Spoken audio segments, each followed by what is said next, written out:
Actor Ajithkumar அவர்கள் அவங்க அம்மாவுடைய மறைவுக்கு பின் ரொம்ப ரொம்ப சோகமா மாறியிருக்காரு அப்படின்னும், இரவுல தூங்காம ரொம்பவே சிரமப்படுறாரு அப்படிங்கிற மாரியான தகவல் கிடைச்சிருக்கு.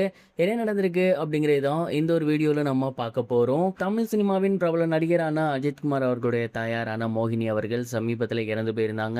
அவங்களோட மறைவு அப்படிங்கிறது உண்மையிலேயே எல்லோருக்கும் மிகப்பெரிய ஒரு சோகத்தை ஏற்படுத்தியிருந்துச்சு.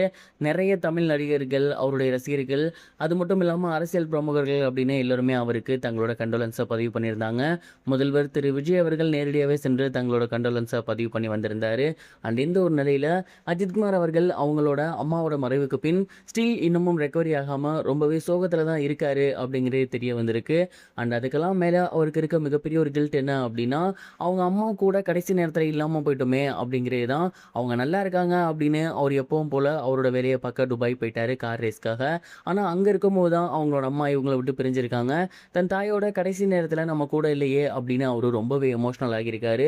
அண்ட் இதனால வந்து பார்த்தீங்கன்னா, அவரு எப்பவும் போல இல்லாம கொஞ்சம் அப்நார்மலா இருந்திருக்காரு. நைட்லாம் தூங்காம இருந்திருக்காரு. இத பார்த்து ஷாலினி அவர்களுமே ரொம்ப எமோஷனல் ஆகியிருக்காங்க. அண்ட் அதுக்கப்புறம் ஷாலினி அஜித் அவர்கள கூப்பிட்டு நிறைய விஷயங்கள் பேசியிருக்காங்களாமா. குறிப்பா இந்த மாரி நடக்கும் அப்படின்னு உங்களுக்கும் தெரியாது, யாருக்குமே தெரியாது. இந்த மாரி ஒண்ணு நடந்துருச்சு. இதிலிருந்து கடந்து போறது தான் வாழ்க்கை. தொடர்ந்து நீங்க இதிலேயே இப்படியே இருக்காதீங்க. அடுத்தடுத்து உங்களோட ஒர்க் பாருங்க.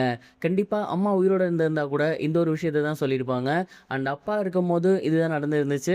அண்ட் இப்பவும் இதுதான் நடந்திருக்கு. இத நீங்க தேவையில்லாம தப்பா பார்க்காதீங்க அப்படிங்கிற மாரி அஜித் அவர்களுக்கு அறிவுரை குடுத்திருக்காங்க.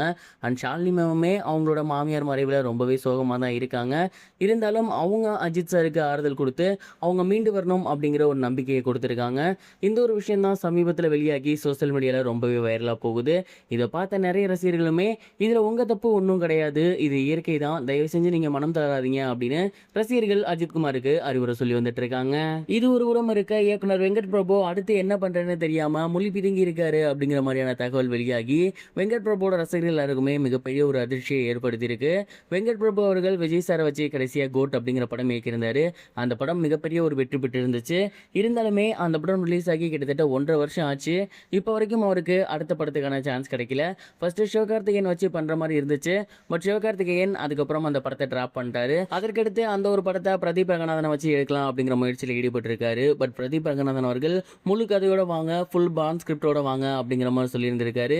வெங்கட் பிரபுவை பொறுத்த வரைக்கும் ஒரு படத்தை எழுத ஆரம்பிச்சிட்டாரு அப்படின்னா அவர் வந்து மிஸ்கின் ஸ்டைலில் தான் ஃபாலோ பண்ணுவார். கதை போகிற போக்கில் போயிட்டு முடியட்டும் அப்படின்னு ஃபுல் ஸ்கிரிப்டை எப்போதுமே எழுத மாட்டாராமா.